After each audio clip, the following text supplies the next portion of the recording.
ఆయన ఏమంటారంటే ఆనాడు 2014లో అప్పుడు ఆంధ్రప్రదేశ్ ముఖ్యమంత్రిగా ఆయన ప్రమాణ స్వీకారం చేయాలంటే ఆనాడు ప్రధానమంత్రి అయినటువంటి నరేంద్ర మోడీ గారు 7 మండలాలు తెలంగాణ రాష్ట్రంలోని ఉమ్మడి ఖమ్మం జిల్లాలోని 7 మండలాలు ఆంధ్రప్రదేశ్కు బదలాయిస్తే తప్ప ప్రమాణం చేయనని చెప్పి ఆయన ఆనాడు ప్రధానమంత్రి మీద ఒత్తిడి తీసుకొచ్చి ఆనాడు ఎన్డీఏలో భాగస్వామ్య పార్టీ ఉన్నటువంటి తెలుగుదేశము భారతీయ జనతా పార్టీ 2 పార్టీలు కూడా కలిసి ఆనాడు ఉమ్మడి ఖమ్మం జిల్లాలోని 7 మండలాల్ని తీసుకొని పోయినామని చెప్పి ఆ విషయాన్ని నిన్ననే చాలా సగర్వంగా చంద్రబాబు నాయుడు గారు ప్రకటించారు.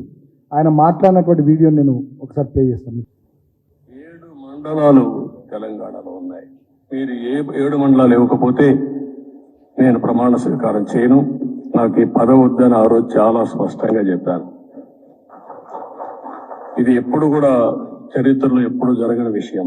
ఆ రోజు ప్రధానమంత్రి గారు నరేంద్ర మోడీ గారు ఇవన్నీ ఆలోచించి ఫస్ట్ కేబినెట్ మీటింగ్ లో పెట్టి ఒక ఆర్డినెన్స్ ఇచ్చి ఆ 7 మండలాలు ఆంధ్రప్రదేశ్కి ఇచ్చి తర్వాత పార్లమెంట్ సమావేశాలు పెట్టుకున్నారంటే అది ఒక చరిత్ర. ఆనాడు ఒక మా పార్టీ మాత్రమే ఈ నిర్ణయాన్ని వ్యతిరేకిస్తూ ఆనాడు తెలంగాణ రాష్ట్ర బంద్కు పిలుపునిచ్చింది.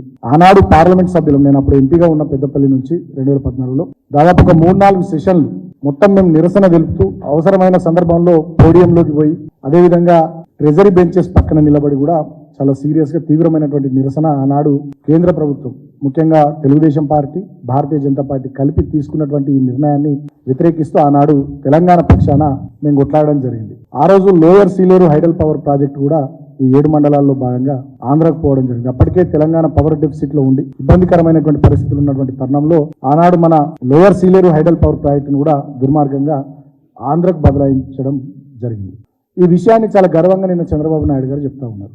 ఆనాడు తెలుగుదేశం పార్టీలో ఇవాళ తెలంగాణ రాష్ట్రానికి ముఖ్యమంత్రిగా ఉన్నటువంటి రేవంత్ రెడ్డి గారు ఆనాడు తెలుగుదేశం పార్టీలో కీలకమైనటువంటి నాయకుడు. ఒక్క సందర్భంలోనైనా ఒక్కసారైనా ఈ విషయానికి సంబంధించి ఆయన నిరసన వెలుపలే మాట్లాడలే.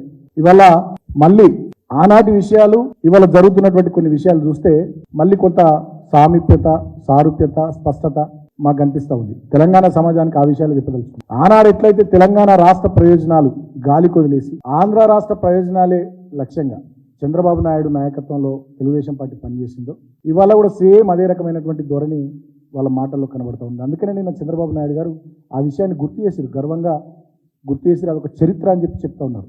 ఇవాళ కూడా ఏం జరుగుతూ ఉంది, ఆనాటి చంద్రబాబు నాయుడు గారి శిష్యుడే అప్పటి తెలుగుదేశం పార్టీ నాయకుడే ఇవాళ తెలంగాణ రాష్ట్ర ముఖ్యమంత్రి ఉండి ఆయన తీసుకుంటున్నటువంటి నిర్ణయాలలో కూడా చంద్రబాబు నాయుడు పాత్ర ఉన్నట్టుగా చంద్రబాబు నాయుడు డైరెక్షన్లోనే రేవంత్ రెడ్డి నడుస్తున్నట్టుగా మాకు అనిపిస్తూ ఉంది.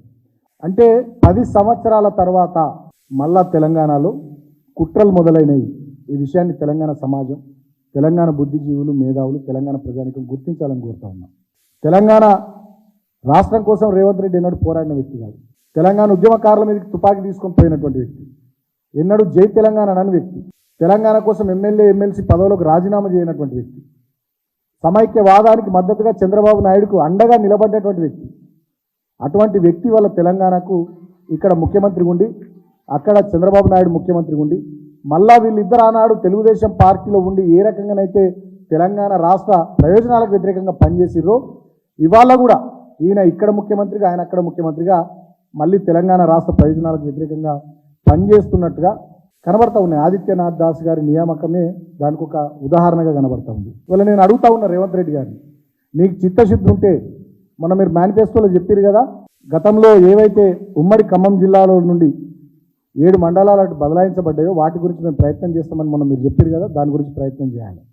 అంతేకాకుండా అసలు ఆ 7 మండలాలకు సంబంధించి మాత్రమే కాకుండా భద్రాచలం రూరల్ మండలంలో ఉన్న 5 గ్రామ పంచాయతీలు కూడా అడికి బదలాయించారు.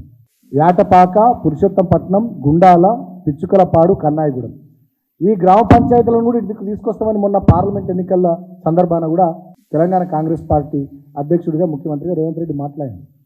మరి 5 గ్రామ పంచాయతీలు, ఆ 7 మండలాలు, lower Sileru hydel power project కూడా తెలంగాణకు వచ్చేటట్టుగా రేవంత్ రెడ్డి పనిచేయాలని చెప్పి ఈ సందర్భంగా నేను కోరుతా ఉన్నాను.